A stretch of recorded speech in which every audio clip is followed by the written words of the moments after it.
కార్తీక పురాణం 8వ అధ్యాయం. శ్రీ హరినామస్మరణ ధన్యోపాయం. వశిష్ఠుడు చెప్పినదంతా విని, మహానుభావ, తమరు చెప్పిన ధర్మములన్నింటినీ శ్రద్ధగా వింటిని.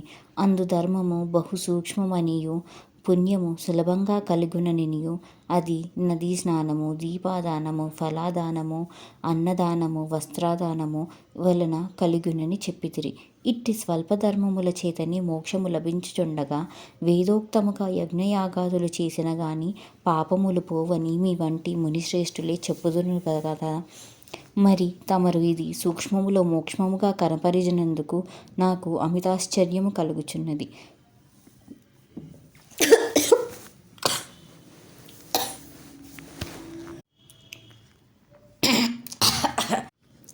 దుర్మార్గులు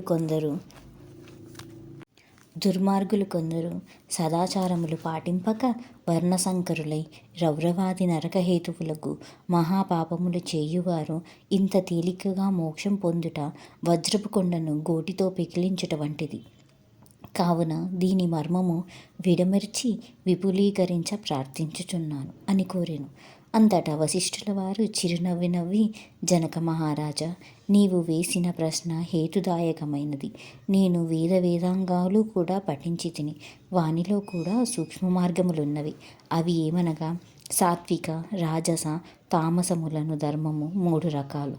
సాత్వికమనగా దేశకాల పాత్రలు 3ను సమకూడిన సమయమున సత్వమును గుణమును జనించిన ఫలమంతయు పరమేశ్వరార్పితం గావించి మనోవాక్కాయ కర్మలచే ఒనర్చిన ధర్మము. ఆ ధర్మమందు ఎంతయో ఆధిక్యత కలదు. సాత్విక ధర్మమును సమస్త పాపములు నాశనమనర్చి పవిత్రులను చేసి దేవలోక భూలోక సుఖములు చేకూర్చును. ఉదాహరణగా తామ్రపర్ణ నది సముద్రము కలిగి తావునందు తామ్రపర్ణి నది సముద్రమున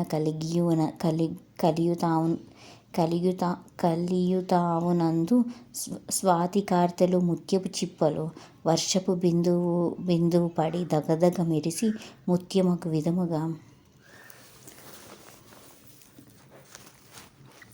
తామ్రపర్ణి నది సముద్రము కలియు తావునందు సాత్వికార్తెలు ముత్యపు చిప్పలు వర్షపు బిందువు పడి దగదగ మెరిసి ముత్యమగు విధముగా సాత్వికత వహించి సాత్విక ధర్మమాచరించుచు గంగా, యమున, కృష్ణా నదులు, పుష్కరాలు మొదలగు పుణ్యకాలమునందు దేవాలయమునందు వేదములు పఠించి సదాచారుడై కుటుంబీకుడై బ్రాహ్మణులకు ఎంత స్వల్పదానము చేసినను, లేక ఆ నదీ తీరమునందున్న దేవాలయంలో జపతపాదులను నిర్వహించినను విశేష ఫలమును పొందగలరు.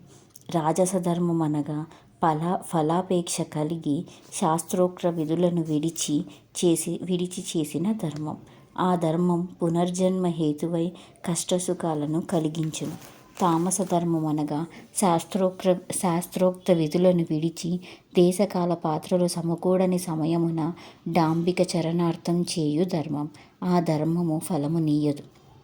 దేశకాల పాత్రలు సమకూడినప్పుడు తెలిసి గాని తెలియక గాని ఏ స్వల్ప ధర్మం చేసినను గొప్ప ఫలమునిచ్చును.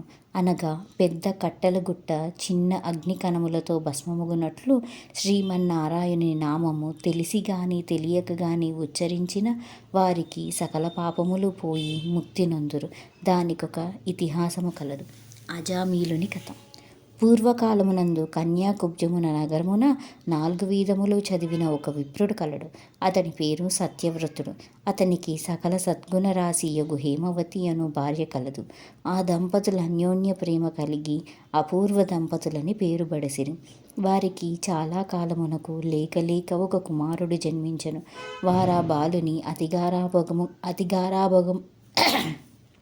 అతి గారాభముగా పెంచుచు అజామీలుడని నామకరణం చేసిరి.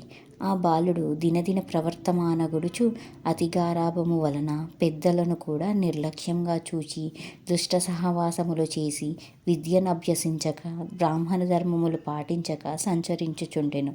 ఈ విధముగా నుండ కొంతకాలమునకు యవ్వనము రాగా కామాంధుడై మంచి చెడ్డలు మరిచి యజ్ఞోపవీతము తెంచి మద్యమును సేవించి ఒక ఎరుకల జాతి స్త్రీని వలచి నిరంతరం ఆమెతోనే కామక్రీడలలో తేలియాడుచు ఇంటికి రాకుండా తల్లిదండ్రులను మరచి ఆమె ఇంటని భుజించుచుండెను. అతిగారాభము ఎట్లు పరిణమించినదో వింటివా రాజా? అతిగారాభము ఎట్లు పరిణమించినదో వింటివా రాజా? తమ బిడ్డలపై ఎంత అనురాగమున్నను పైకి తెలియపరచక చిన్ననాటి నుండి అదుపు ఆజ్ఞలను ఉంచక ఎడల ఈ విధంగానే జరుగును. కావున అజామీలుడు కులభ్రష్టుడు కాగా వాని బంధువులు అతనిని విడిచిపెట్టిరి. అందుకు అజామీలుడు రెచ్చిపోయి వేట వలన పక్షులను జంతువులను చంపుతూ కిరాత వృత్తిలో జీవించుచుండెను. ఒకరోజు ఆ ఇద్దరు ప్రేమికులు అడవిలో వేటాడుతూ ఫలము కోయుచుండగా ఆ స్త్రీ తేనె పట్టుకై చెట్టెక్కి తేనె పట్టు తీయబోగా కొమ్మ విరిగి కింద పడి చనిపోయెను. అజామీలుడు ఆ స్త్రీపై పడి కొంతసేపు ఏడ్చి తరువాత ఆ అడవియందే ఆమె దేహము దహనము చేసి ఇంటికి వచ్చెను. ఆ ఎరుకల దానికి అంతకు ముందే ఒక కుమార్తె ఉండెను. కొంతకాలమునకు ఆ బాలికకు యుక్త వయస్సు రాగా కామాంధకారముచే కన్ను మిన్నుగానక అజామీలుడు ఆ బాలికను కూడా చేపట్టి ఆమెతో కూడా కామక్రీడలలో తేలియాడుచుండెను. వారికి ఇద్దరు కొడుకులు కూడా కలిగిరి. ఇద్దరు పురిటిలోనే చచ్చిరి. మరలా ఆమె గర్భము ధరించి ఒక కుమారుని కనెను. వారిద్దరూ ఆ బాలునికి నారాయణ అని పేరు పెట్టి పిలుచుచు ఒక్క క్షణమైనను ఆ బాలుని విడవక ఎక్కడికి వెళ్ళినా వెంటబెట్టుకుని వెళ్ళుచు నారాయణ నారాయణ అని ప్రేమతో సాకుచుండిరి. కాని నారాయణ అని స్మరించిన ఎడల తన పాపములు నశించి మోక్షం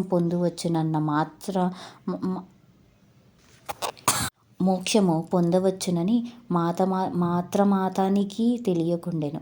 ఇట్లు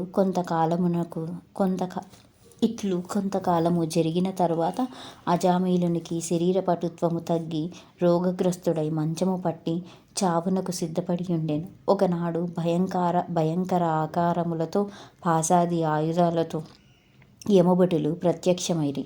వారిని చూచి అజామీలుడు భయము చెంది కుమారునిపై ఉన్న వాత్సల్యముతో ప్రాణాలు విడువలేక నారాయణ నారాయణ అనుచి ప్రాణములు విడిచెను. అజామీలుని నోట నారాయణ అని శబ్దం వినబడగానే యమభటులు గడగడ వణకసాగిరి. అదే వేళకు దివ్యమంగళకారులు శంఖచక్ర గదాధారులు యగు శ్రీమన్నారాయణి దూతలు విమానములో నచ్చటికి వచ్చి ఓ యమభటులారా వీడు మావాడు. మేము వీనిని వైకుంఠమునకు తీసుకుపోవుటకు వచ్చితిమి అని చెప్పి అజామీలుని విమానమెక్కించి తీసుకుపోవుచుండగా యమదూతలు అయ్యా మీరెవరు? వీడు అతి దుర్మార్గుడు. వీనిని నరకమునకు తీసుకుపోవుటకు మేమిచ్చటికి వచ్చితిమి. వానిని మాకు వదులుము అని కోరగా విష్ణుదూతలు ఇట్లు చెప్పసాగిరి. ఇట్లు స్కాంద పురాణాంతర్గత వశిష్ఠ ప్రోక్త కార్తీక మహత్య మందలి 8వ అధ్యాయం 8వ రోజు పారాయణం.